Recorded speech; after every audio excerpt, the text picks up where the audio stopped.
at temperature T. If the speed of sound in oxygen, that is O2, at this temperature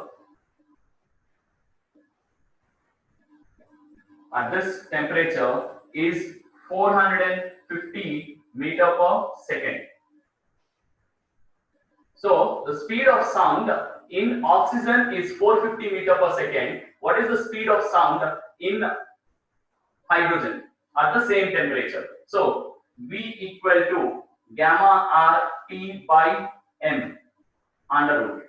Now in this, R is a constant because both are diatomic gases. The value of gamma is a constant at the same temperature, so T is a constant. V is proportional to 1 by under root of M.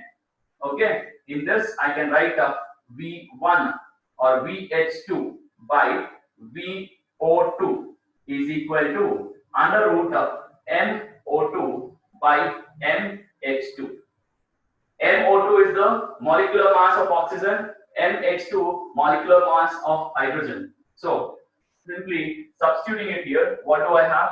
This is 32 divided by 2, which will give me 4. So VH2 is 4 times that of VO2.